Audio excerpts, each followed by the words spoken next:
నమస్తే, నేను Kittu. Welcome to BRK news. ఈరోజు మనతో పాటు పొలిటికల్ అనలిస్ట్ లింగంనేని శివరాం ప్రసాద్ గారు ఉన్నారు. వారితో మాట్లాడతారు. నమస్తే సార్. నమస్తే. చంద్రబాబు నాయుడు గారి వ్యాఖ్యలు అయితే తీవ్ర దుమారాన్ని రేపుతున్నాయి. గత ప్రభుత్వం ఏదైతే ఉందో వైసీపీ ప్రభుత్వం, అందులో జగన్ నొక్కిన బటన్లన్నీ ఇప్పుడు నేను నొక్కుతున్న పెన్షన్ బటన్లతో సమానం అని అనడం, దీన్ని ఎలా చూస్తారు సార్ మీరు? కొంత ఎగ్జాజరేషన్ ఉంది. అన్ని ఆయన నొక్కిన పెన్షన్లన్నీ బటన్స్ అన్ని ఒక పెన్షన్ తో సరిపోవడం అనేది కరెక్ట్ కాదు. కానీ అయితే ఒకటి, జగన్మోహన్ రెడ్డి గారు 2000 నుంచి 3000 పెంచుతాననేది దాదాపు 4 సంవత్సరాల పైన చేశారు. కానీ ఈయన ఏంటంటే చంద్రబాబు నాయుడు గారు ఎలక్షన్ అప్పుడు హామీ ఇచ్చారు. ఏమని, నేను 4000 చేస్తాను వచ్చిన దగ్గర నుంచి. చేయటమే కాకుండా హామీ ఇచ్చిన రోజు నుంచి అంటే 3 నెలల ముందు కూడా కలిపి ఒకేసారి 4408 కోట్లు పెన్షన్ ఇచ్చారు. ఇది 65,31,000 మంది. కాబట్టి ఆయన ఆ విధంగా చెప్పుకుండొచ్చు. ఎందుకంటే మీకు మళ్ళీ నేను 3 సంవత్సరాలు 4 సంవత్సరాలు ప్రళాం చేయకుండా అన్నదన్నట్టు వెంటనే ఇచ్చేసాను అనే దాని మీద ఆ మాట అని ఉండొచ్చు. కానీ అయితే ఒకటి, మొత్తం అన్నీ చూస్తే ఆయన ఇచ్చిన హామీలు, లేకపోతే రేపు విద్యాదీవెన బదులు ఏదో పెట్టినట్టున్న పేరు, తర్వాత మిగిలిన సంక్షేమ కార్యక్రమాలు కూడా ఒక్కొక్కటి అమలు చేస్తుంటే జగన్మోహన్ రెడ్డి గారు ఇచ్చిన దానికన్నా ఎక్కువే అవుతాయి. డెఫినెట్గా అంతకన్నా ఎక్కువ అవుతాయి. అయితే ఏంటంటే ఈ పెన్షన్తో సమానం అనేది ఏది ఈ విధంగా ఒక దాన్ని ఏంటంటే ఎలివేట్ చేయడానికి చెప్పిన మాట తప్ప దాన్నే మనం ఏది ప్రామాణికంగా తీసుకోవడానికి వీల్లేదు.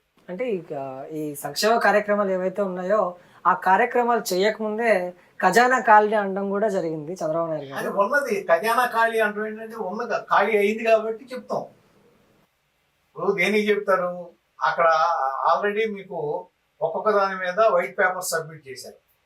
అట్లాగే దీని మీద కూడా ఆర్థిక పరిస్థితి మీద కూడా వైట్ పేపర్ సబ్మిట్ చేశారు. దాంట్లో మీకు కనపడుతుంది కదా 9,70,000 కోట్లు డెఫిషియట్, ఇది అప్పులు కనపడుతున్నాయి. ఏదైనా కానీ లోన్స్ కానీ లేకపోతే వేరే కార్పొరేషన్ ద్వారా తీసుకున్న లోన్ కానీ ఏదైనా తీసుకుంటే మీకు నియర్లీ 10 లక్షల కోట్లు కనపడుతున్నాయి. మరి అవన్నీ చెప్పాలి కదా. చెప్పారంటే దానికి ఎవరనే అర్థం కాదుగా. ఒక్కొక్కటి ఇస్తారు. కాకపోతే ఏంటంటే కొద్దిగా టైం తీసుకుని ఆ టైం గ్యాప్ని సమర్థించుకోవడం కోసం ఈ ఇష్యూని రైజ్ చేసి ఇది పరిస్థితి అని తీసుకొస్తున్నారు. ఇప్పుడు విద్యా దీవెన ఉంది కదా, దానికి సంబంధించి ఇప్పుడు ఈ మే నుంచి ఇస్తామంటున్నారు. మే నుంచో జూన్ నుంచి ఇస్తామంటున్నారు కదా. అదే తల్లికి వందనమా, తల్లికి ఏదో ఉంది కదా, లేక ఏదో ఉంది, తల్లికి వందనమా పేరు, అది కన్ఫ్యూజ్ అవుతున్నాం. జగన్ పెట్టిన పేరు వీళ్ళు మార్చిన పేర్లలో. అట్లా ఇప్పుడు వరుసనే ఒకటి ఇస్తా. ఏ అయితే హామీలు ఇచ్చారో ఇస్తారు గ్యారంటీగా, ఇవ్వకుండా ఉంటారు. ఎప్పటి నుంచి ఇంప్లిమెంట్ చేస్తారనేదే ఇదే. కానీ ఇందాక మీరు అన్నట్టు పెన్షన్తో అన్ని సమానం అంటే అదైతే కాదు. ఎందుకంటే పెన్షన్ తీసుకుంటే మీకు నెలకి దాదాపు 2,800 కోట్లు ఎంత అవుతుంది అంటే సంవత్సరానికి ఎంత అవుతుంది, 24 దాదాపు 30,000 కోట్లు. మరి జగన్మోహన్ రెడ్డి ఇచ్చింది అంతే కదుగా, ఇంకెక్కువే ఇచ్చారు కదా. కాబట్టి అది ఊరికే ఒక మాట అంటానికి సరిపోతుంది తప్ప.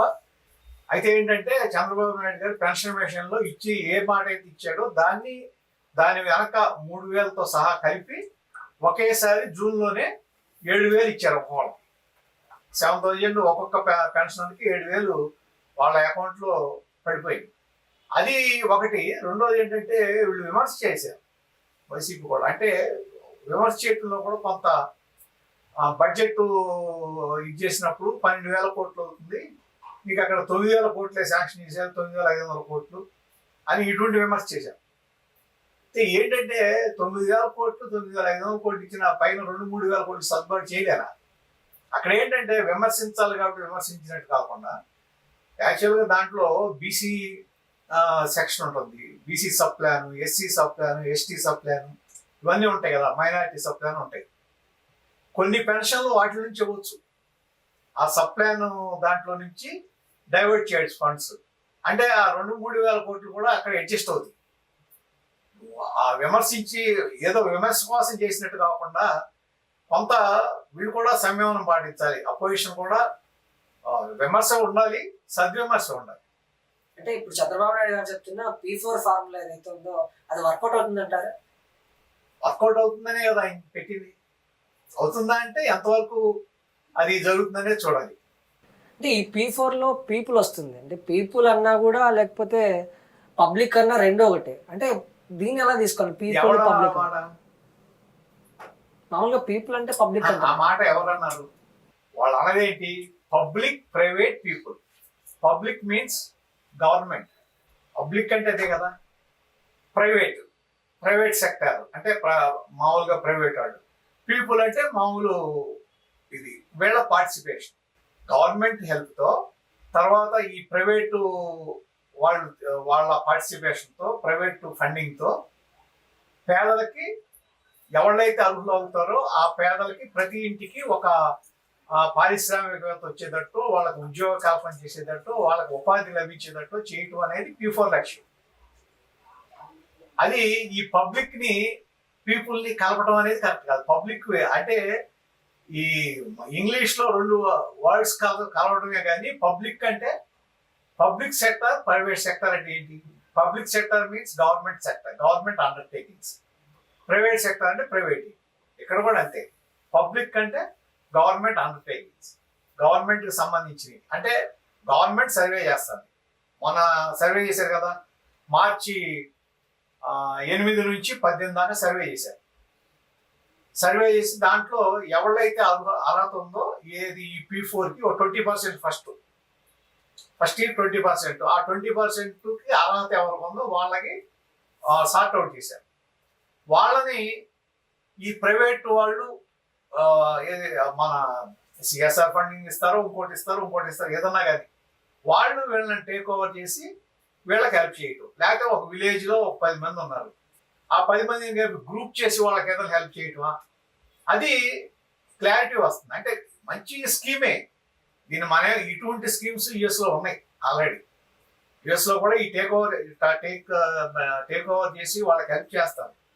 అక్కడ మామూలుగా ఒక విలేజ్ ఉందనుకోండి సపోజ్, ఆ విలేజ్ కి సంబంధించి ఇప్పుడు అక్కడ మనకు మళ్ళీ కాదు, అన్ని గవర్నమెంట్కి వెళ్ళిపో, అన్ని కూడా మన స్టేట్ గవర్నమెంట్కి వెళ్ళిపో.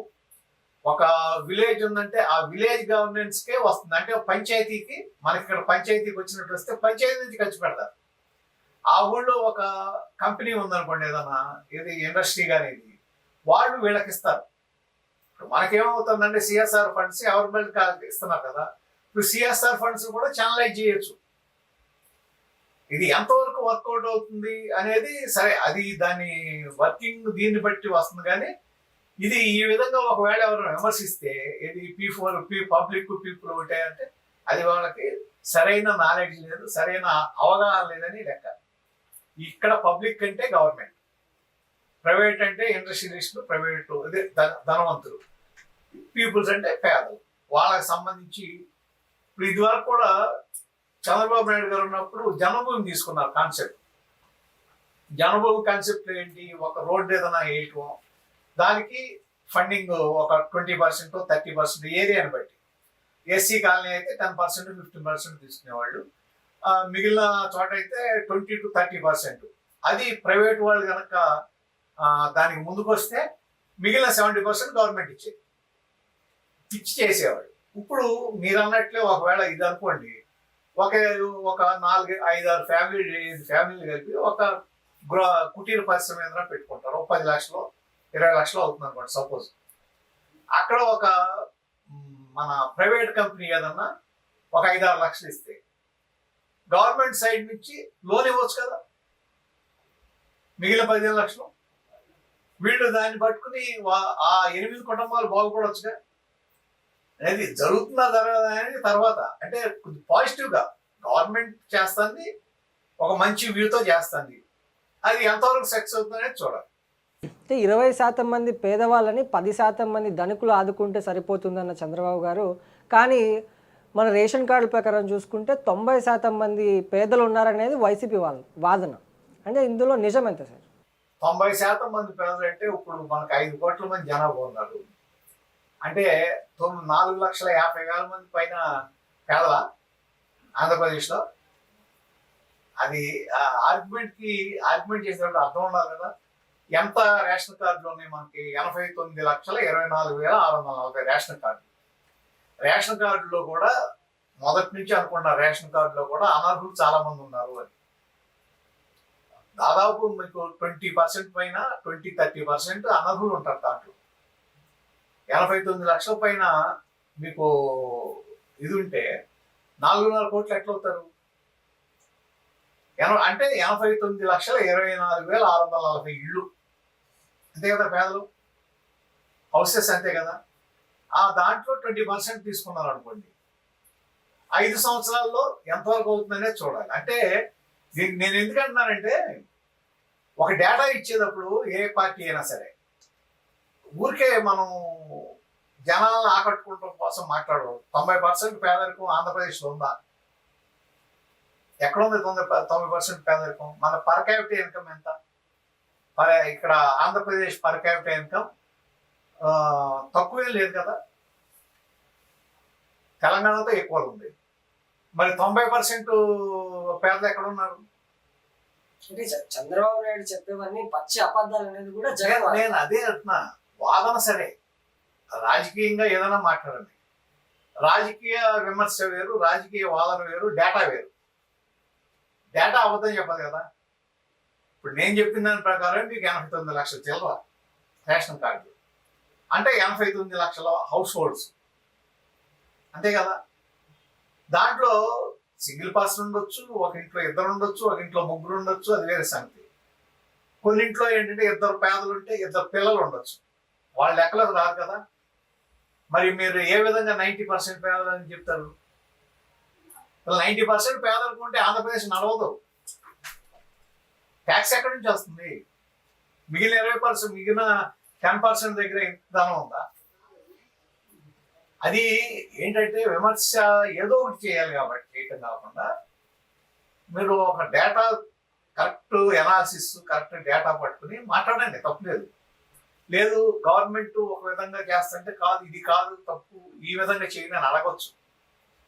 అంతేగాని అసలు ముందు ఏదన్నా ప్రాజెక్ట్ మొదలెట్టక ముందే, అసలు అది అమలు అవ్వకుండా ముందే అది పనికిరాదంటే, ఒకప్పుడు ఇదే మాట మాట్లాడితే, ఇప్పుడు 2004 ముందు చంద్రబాబు నాయుడు గారు ఈ కంప్యూటర్స్, ఐటీ ఇవన్నీ అంటే కంప్యూటర్లు కూడి పెడతాయా అని ఆ రోజున కాంగ్రెస్ నాయకులు విమర్శించారు. దానికి ఆద్యుడు వైఎస్ రాజశేఖర రెడ్డి గారు. వాళ్ళ కంప్యూటర్ కూడి పెడతలేదు.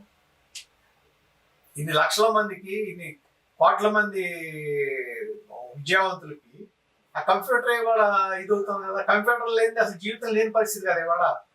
ఇప్పుడు ఈ సెల్ ఫోన్ ఉంది, ఈ సెల్ ఫోన్ లేకపోతే ఏమైపోతాం? వాళ్ళన్నిటికీ దాన్నే వాడుతున్నాం. అంటే సెల్ ఫోన్ కూడా మినీ కంప్యూటరే కదా. మరి అంటే నేను అనేది విజన్ ఉండాలి, కానీ విమర్శలో కూడా అర్థం లేని విమర్శ చేయకూడదు. ఇది P4 అనేది ఎంతవరకు సక్సెస్ అవుతుందో చూడాలి. అసలు అది మొదలెట్టనివ్వండి. మొదలెట్టిన తర్వాత దాని అమల్లో ఎక్కడన్నా తేడాలు ఉంటే ఇది సరి చేయమని అడగండి, సరి చేయలేకపోతే విమర్శించాలి. అంటే ముందు ప్రజలకు ఇచ్చిన హామీలు నెరవేర్చండి, తర్వాత ఈ విజన్స్ పోదాం అనేది కూడా ఒక వైసీపీ వాళ్ళు అంటున్నారు. అంటే దీన్ని ఎలా చూడొచ్చు? ప్రజలకు ఇచ్చిన హామీలు అంటే ఏమి? సూపర్ 6 కానీ అవును, అది ఇస్తున్నారుగా. ఇప్పుడు ఆల్రెడీ 2 ఇంప్లిమెంట్ అయినాయి, 2 ఇప్పుడు మేలో ఒకటి, జూన్లో ఒకటి చేస్తా ఉన్నారు, 4 అవుతున్నాయి.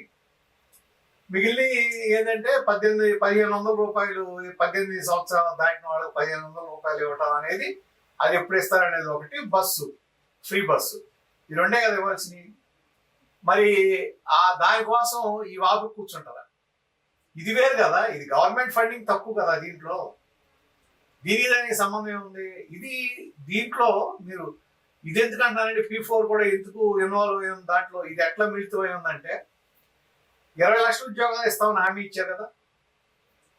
అంటే ఉద్యోగ కల్పన చేయం కదా. ఇప్పుడు దీంట్లో ఉద్యోగ ఉపాధి కల్పన కూడా ఉందిగా ఈ P4లో.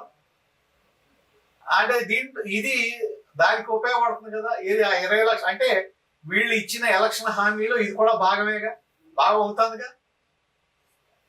మరి దాన్ని ఏ విధంగా కాదంటారు? అంటే ఉపాధి వద్దంటారా? ఉపాధి కల్పించొద్దా? మీరు long term goals, short term goals ఉంటాయి.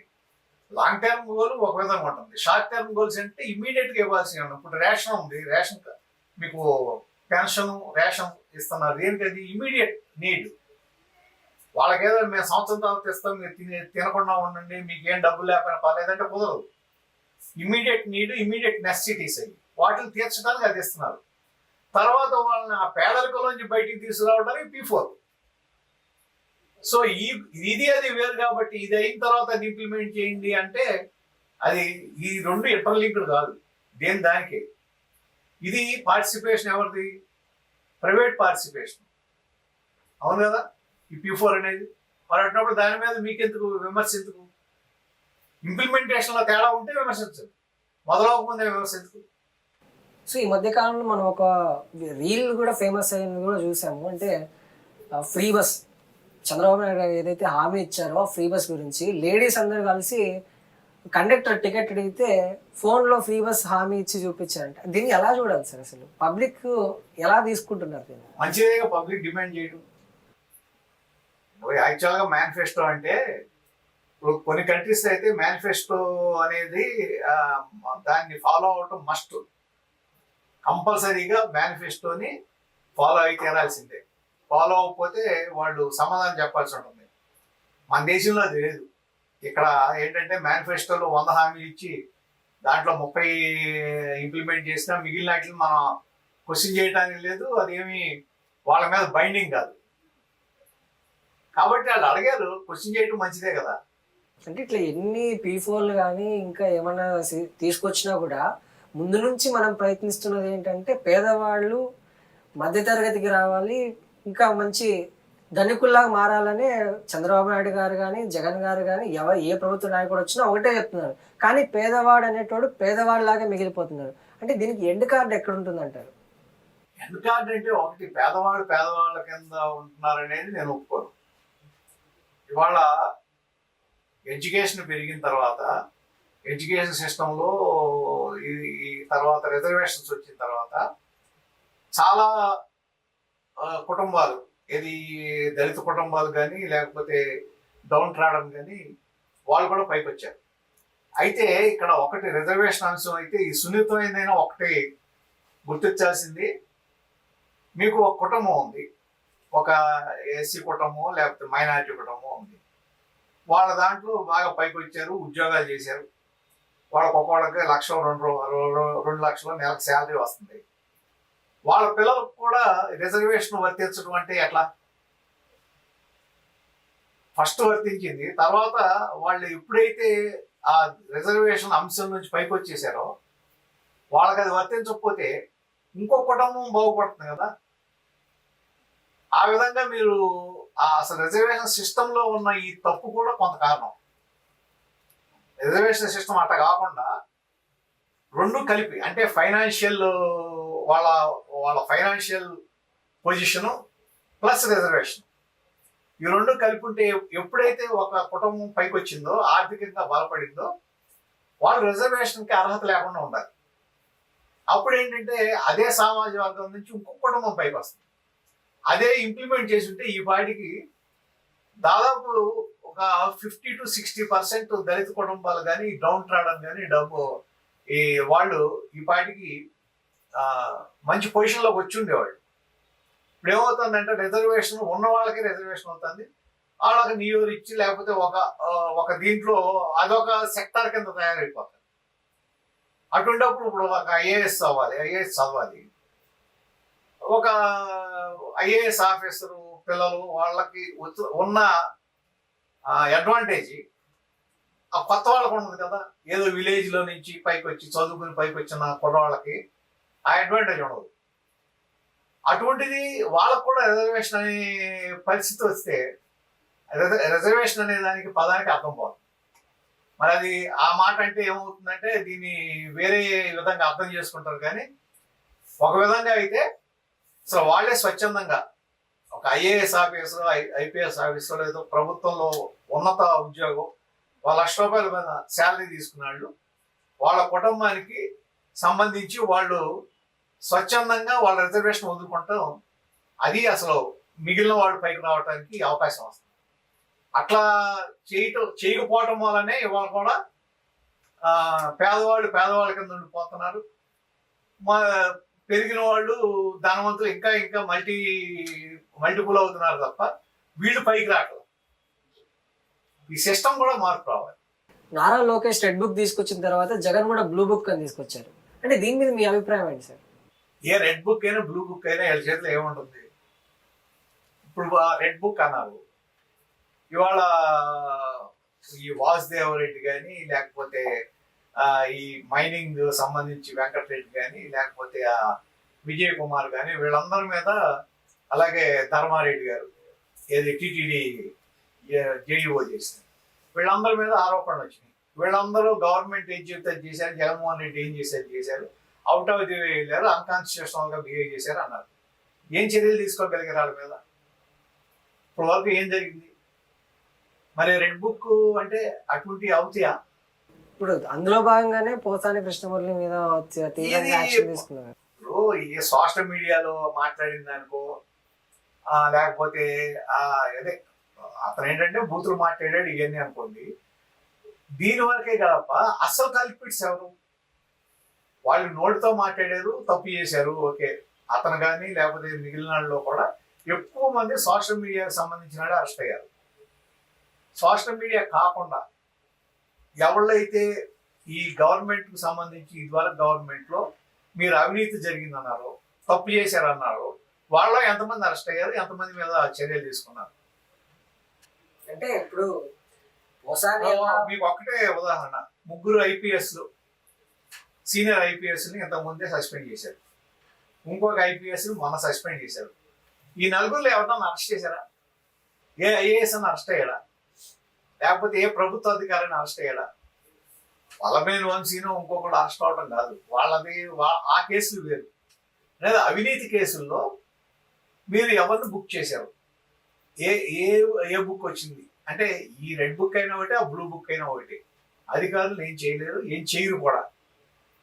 వాళ్ళు ఒకరినొకరు సీల్ చేసుకుంటారు. అధికారులు వాళ్ళు ఒక సొంత కుటుంబంలాగా, ఒక దాన్ని ఏమంటారు, ఒక వ్యవస్థలాగా తయారైపోయారు. అంటే ఇద్దరు దొంగలే అంటారు అక్కడ. ఒకళ్ళు వాళ్ళు కాపాడుకుంటున్నారు అంతే. వీళ్ళు వాళ్ళని కాపాడుకుంటారు, వాళ్ళు వచ్చినప్పుడు వీళ్ళని కాపాడతారు. ఇది ఒక వ్యవస్థలాగా తయారైపోయింది. ఆ వ్యవస్థను బ్రేక్ చేయగలిగింది ఎవరు అంటే ఎవరో ఏ బుక్ ఆ వ్యవస్థను బ్రేక్ చేయలేదు. చేసిన రోజున సక్సెస్ అవుతారు. ఇప్పుడు కూడా మనం చూసుకుంటే టీడీపీలో ఉన్నటువంటి కొంతమంది కార్యకర్తలు కానీ, మనకు ఆర్పి కానీ, ఇంకొక ఆయన కడప నుంచి ఆయన కూడా, అంటే వాళ్ళు కూడా ఇప్పుడు పోసాని ఎలాంటి మాటలు మాట్లాడాడో అలాంటి మాటలే వీళ్ళు కూడా మాట్లాడుతున్నారు. ఇప్పుడు పోసాని అరెస్ట్ చేసినంత ఈజీగా ఇప్పుడు ఆ టీడీపీలో ఉన్న కార్యకర్తలను ఎందుకు అరెస్ట్ చేయలేకపోతున్నారు అంటారు? అదే ఇప్పుడు అసలు అంటే ఇక్కడ ఒకటి ఉంది, ఇంతకుముందు మీకు సోషల్ మీడియాలో ఉన్న పోస్టుల మీద అరెస్ట్ చేయడానికి వీల్లేదు. అంటే సుప్రీంకోర్టు డైరెక్షన్ ఉంది ఇదివరకు, ఈ ఐటీ సెక్షన్ దీని ప్రకారం అరెస్ట్ చేయొద్దు అనేది, ఒక 41A నోటీస్ ఇవ్వడం తప్ప అరెస్ట్ చేయకూడదు అనేది ఇదివరకు ఉంది. ఆ తర్వాత ఇప్పుడు భారతీయ న్యాయ సంహిత కొత్త దాంట్లో వీళ్ళు కొన్ని చేసినప్పుడు అరెస్ట్ చేయొచ్చు.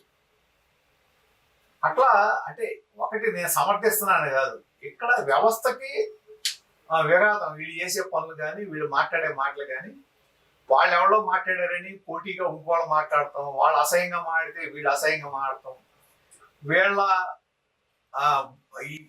వీళ్ళ యొక్క అసహ్యకరమైన మాటలు, వీళ్ళ బిహేవియరు, వీళ్ళు చేసిన పనులు భరించలేకే ప్రజలు తీర్పు ఆ విధంగా ఉంది.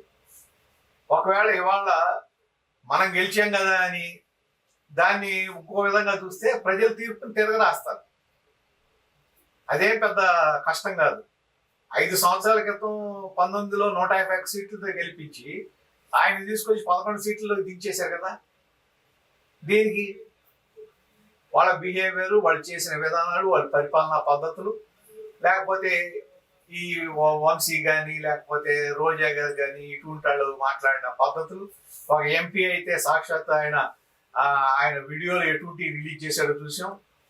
ఇది అనంతపురం జిల్లా ఎంపీ గోరంట్ల మాధవ్. ఇటువంటి వాళ్ళందరినీ చూసిన తర్వాత అసహ్యం పుట్టే ప్రజల తీర్పు ఆ విధంగా ఉంది.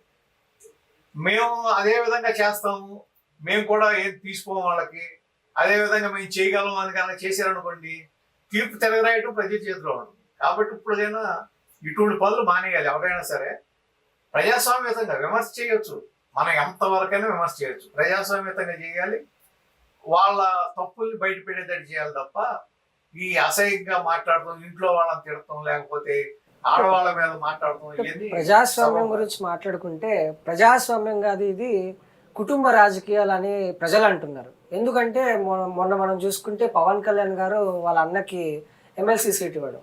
సో అంటే ఎట్లా కుటుంబ రాజకీయాలు జరుగుతున్నాయి అనుకుంటున్నారు, లేకపోతే ప్రజాస్వామ్యం నడుస్తుంది అనుకుంటున్నారు? మీ అభిప్రాయం ఏంటి దీని మీద? కుటుంబమే. కుటుంబ రాజకీయాలు ఇప్పుడు ఏదైనా సరే ప్రాంతీయ పార్టీలు అనేది కుటుంబ పార్టీల కింద అయిపోయింది. ఏదైనా సరే, ఏ ప్రాంతీయ పార్టీ అయినా సరే, అలా జేడిఎస్ తీసుకోండి, టీడీపీ తీసుకోండి, తర్వాత వైసీపీ తీసుకోండి, అట్లాగే వాళ్ళ డిఎంకే, ఇవన్నీ కూడా ఒక కుటుంబానికి పరిమితం అయిపోతున్నాయి. రాజకీయం అనేది, నాయకత్వం అనేది ఆ కుటుంబానికి సంబంధించి వచ్చేస్తుంది, కాదలేని సత్యం. కాబట్టి ఇప్పుడు ప్రజలు అన్నారా అంటే మరి ప్రజలు ఎందుకు ఈ రెండు పార్టీలను ఎలక్ట్ చేసుకుంటున్నారు, సెలెక్ట్ చేసుకుంటున్నారు? అదేదో నేషనల్ పార్టీస్ అనేవాళ్ళు అంటున్నారు. నేషనల్ పార్టీ అన్నప్పుడు కాంగ్రెస్ పార్టీకి వచ్చేస్తే కాంగ్రెస్ పార్టీ కూడా ఒకే కుటుంబానికి పరిమితం అయిపోయింది కదా, అగ్రనాయకత్వం. ఎటు తిరిగి ఒక బీజేపీకి అది లేదు, కమ్యూనిస్ట్ పార్టీలకు లేవు, మిగిలినట్లకన్నీ అదే సిస్టమ్ కదా. మరి అటువంటిప్పుడు ప్రజల్లో అంటున్నారు మీరు, ప్రజలంటే ప్రజలు రిజెక్ట్ చేయాలి కదా. అంటే ఈ కుటుంబ రాజకీయాల వల్ల అంటే క్రిమినల్ బ్యాక్గ్రౌండ్ ఉన్నటువంటి రాజకీయ నాయకులు కూడా అంటే పాలిటిక్స్లోకి వస్తున్నారు. యువత ముందుగా రావట్లేదు పాలిటిక్స్లోకి. రాకపోవడానికి కారణం ఏంటంటే ఈ కుటుంబ రాజకీయాలు. కుటుంబ రాజకీయాలకి దీనికి ఏముంది? మీరు అన్నట్టు కుటుంబ రాజకీయాలు అంటే ఇప్పుడు మొన్న చూసాము, ప్రతిభా భారతి గారు ఉంది. ప్రతిభా భారతి గారి అమ్మాయి వచ్చింది కదా మళ్ళీ ఎమ్మెల్సీ కింద, ఆవిడ కూతురే కదా, అంటే కుటుంబమేగా. యనమల రామకృష్ణుడు గారు ఉన్నాడు, యనమల రామకృష్ణుడు గారి అమ్మాయి ఎమ్మెల్యే, ఆయన ఈఎంపీ ఎమ్మెల్యే, ఆయన అల్లుడు ఎంపీ, కుటుంబమే కదా. అంటే వాళ్ళు మిగిలిన యంగ్స్టర్సేగా. అట్లా మీరు తీసుకుంటే వైసీపీలో కూడా అంతే కదా. జగన్మోహన్ రెడ్డి గారు ఆయన అంటే వాళ్ళ కుటుంబంలో ఉన్న యువత కాకుండా మామూలుగా ప్రజాస్వామ్యం నుంచి యువత రావాలనేది నా అభిప్రాయం. నేను చెప్పాను. ఇప్పుడు మీరు ఆ కుటుంబంలోంచి వస్తున్నారు, బయట కూడా వస్తుంది. ఇప్పుడు ఎన్ఆర్ఐస్ చాలా మంది కొత్త వాళ్ళు వచ్చారు కదా, మొన్న ఎలక్షన్ లో ఎన్ఆర్ఐస్ చాలా మంది కొత్త వాళ్ళు వచ్చారు. అట్లాగే ఇప్పుడు కోలిపూడి గారు ఉన్నారు, తిరుమలకి వచ్చారు, కానీ కొత్త అయినా కదా రాజకీయాల్లోకి, కొత్తగా వచ్చినాయనే కదా. అట్లా భాష్యం ప్రవీణ్ కొత్త అయినా కదా. అట్లా చూసుకుంటే మీకు చాలా మంది ఉన్నారు కొత్త, ఇది యంగ్ జనరేషన్ వచ్చినాడు మన రాజకీయాల్లోకి. దానికి నువ్వు కుటుంబ పాలనకి సంబంధం లేదన్నా. అంటే మెయిన్ ఉండే రాజకీయ నాయకులు కూడా రౌడీలకి, గ్యాంగ్ లీడర్లకి, వీళ్ళకి ఎక్కువ ఎమ్మెల్యే టికెట్లు ఇస్తున్నారు, ఎంపీ టికెట్లు ఇస్తున్నారు అనేది కూడా ప్రజల్లో తెలుస్తుంది. కానీ ప్రజలు కూడా వాళ్ళకే ఓట్లు వేస్తున్నారు.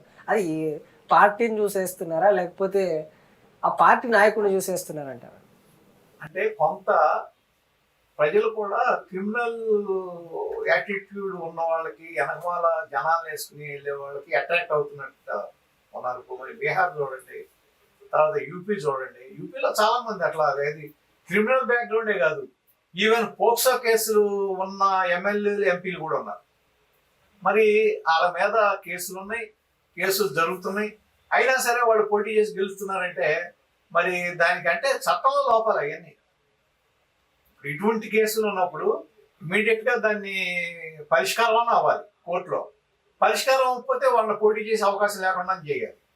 అది జరగట్లా. ఇక్కడ వాళ్ళ శిక్ష పడతలా, వాళ్ళు పవర్ ఎంజాయ్ చేస్తూనే ఉన్నారు. ఇప్పుడు దాదాపు మొన్న ఏదో వచ్చింది కదా, 40 to 50% క్రిమినల్ ఇది ఉన్నారు. ఇది పార్లమెంట్ లో. వాళ్ళలో కూడా తీవ్రమైన నేరాలు ఉన్నారు, 10% అబోవ్ ఉన్నారు. అంటే తీవ్రమైనవి అంటే హత్యలకి, డైరెక్ట్ గా హత్య రాజకీయాలు, లేకపోతే మీరు ఇందాక నేను అన్నట్టు ఈ పోక్సో కేసులు, ఇటువంటి. మరి ఏం చెప్పాలి అంటే వ్యవస్థ లోపం కింద లెక్క కదా అది. ఆ వ్యవస్థ ఎట్లా సరి చేయాలి? కోర్టుల ద్వారా సరి చేయాలి. అంటే కోర్టులు స్పీడప్ చేయాలి. మామూలుగా సుప్రీంకోర్టు డైరెక్షన్ ఇచ్చినా దిక్కుమొక్కు లేకుండా పోయింది. ఏది ఎవరైతే ప్రజాప్రతినిధులు ఉన్నారో వాళ్ళ మీద కేసులన్నీ 6 నెలల్లో తేల్చండి అని చెప్పి ఇప్పుడు ఇచ్చి 3 ఏళ్ళు పైన అయిపోయి. మరి జగన్మోహన్ రెడ్డి గారికి మీద ఉన్న కేసులు 11 సంవత్సరాల నుంచి కథలు కూడా కదలట్లా. అలాగే ఇప్పుడు ఈయన ఉంది మన అలా బాబాయ్ హత్య కేసు, వివేకానంద కేసు, అది ఇంతవరకు ట్రైలు డైలీ బేసిస్ మీద జరగట్లా. అంటే మామూలు వాళ్ళు ఏమో నార్మల్గా పలుకుబడి లేని వాళ్ళై, లేకపోతే ఆర్థికంగా అంత పెద్ద లేని వాళ్ళ కేసులేమో స్పీడప్ అవుతున్నాయి. ఇక్కడ ఆర్థికంగా బలమైన వాళ్ళు, రాజకీయ పలుకుబడి ఉన్న వాళ్ళ కేసులు ప్రళాంగ్ అవుతున్నాయి. ఈ విధంగా అవటం వలన న్యాయం ఎట్లా జరుగుతుంది? మరి స్పెషల్ కోర్టులు ఏర్పాటు చేసి డైలీ బేసిస్ మీద దాన్ని విచారణ చేసి పరిష్కరించమని సుప్రీంకోర్టు చెప్పిన మాటలు కూడా కింద కోర్టు, ట్రయల్ కోర్ట్స్ అన్ని నెలకొండ కూర్చున్నాయంటే ఏం చేయాలి? మనం ఏం చేయాలి దాన్ని? అంటే వ్యవస్థలో లోపాలని ఇమ్మీడియట్గా సరి చేయాలి. ఇది జగన్ గారి మీద ఉన్న కేసులు ఏవైతే ఉన్నాయో, ఇప్పుడున్నది ఎలాగో టీడీపీ ప్రభుత్వం కాబట్టి చంద్రబాబు నాయుడు గారు కానీ, నారా లోకేష్ గారు కానీ దీన్ని ఎందుకు ముందుకు తీసుకెళ్ళట్లేదు అంటున్నారు. ఎట్లా తీసుకెళ్తారు? కోర్టుకు వెళ్ళిన తర్వాత కోర్టు పరిధిలో ఉంటుంది కదా, వీళ్ళదేముంటుంది? అటెండ్ అవడం తప్ప కోర్టు పరిధిలోకి వెళ్ళిన తర్వాత కోర్టు అంటే సాక్ష్యాలు ఏవైతే ఉన్నాయో ముందు పెడితే అయిపోతుంది. అవును, అది వాయిదాల మీద వాయిదాలు పడతాంటే. ఇప్పుడు జగన్మోహన్ రెడ్డి గారి కేసులో ఉండి ఇంతవరకు వెళ్ళలేదు కదా, అటెండ్ అవ్వలేదు కదా. ఎందుకు అటువంటి అవకాశాలు వస్తున్నాయి అంటే ఆయన అటెండ్ అవ్వలేదు, తీవ్రంగా మందలించింది హైకోర్టు, వార్నింగ్ ఇచ్చింది అంటారు. అది అయిన తర్వాత 2-3 నెలలకు కూడా ఏం జరిగిందో అసలు ఏం పేపర్లో రాదు, ఏం జరగదు. మళ్ళా ఏదో వాయిదాల పర్వం. ఇవన్నీ అంటే నేను అనేది ఒక జగన్మోహన్ రెడ్డి గారు అనేదే నేను అంటలా. దాంట్లో తీవ్రమైన కేసు కాబట్టి ఇది ఒక ఉదాహరణ కింద చూపిస్తున్నా. ఇట్లా అందరిది ఇదే పరిస్థితి కదా, అందరు రాజకీయ నాయకులది ఇదే పరిస్థితి, క్రిమినల్స్ది ఇదే పరిస్థితి. ఇది మారాలంటే ముందు కోర్టు సిస్టమ్ మారాలి. కోర్టులో త్వరగా పరిష్కారం అయిపోయింది అనుకోండి, ఒక ఒక మీరు అన్నట్టు నేరస్తుడు ఉన్నాడు, క్రిమినల్ ఉన్నాడు, వాడి మీద కేసు ఉంది, అది ఒక 1 year లో ఇదైపోయింది అనుకోండి, శిక్ష పడితే అతను రాజకీయ రంగంలో ఉన్నాడు కదా. ఇన్ని సంవత్సరాల పాటు, దశాబ్దాల పాటు దాన్ని ప్రొలాంగ్ చేస్తుంటే ఇది మరి ఆటోమేటిక్గా అతనే ఏది నేరం చేసినాడే సేఫ్ సైడ్గా బయటపడిపోతున్నాడు కదా. కాబట్టి న్యాయ వ్యవస్థ, న్యాయానికి సంబంధించి ఎంత సత్వరంగా న్యాయం చేయగలదో ఆ విధంగా చేయడానికి ప్రయత్నం చేయాలి కోర్టు. అప్పుడు కానీ న్యాయం జరగదు, అప్పుడు కానీ ఇవాళ సిస్టమ్ మళ్ళీ లైన్లో రాదు, లేకపోతే ఇంతే. Okay sir, thank you.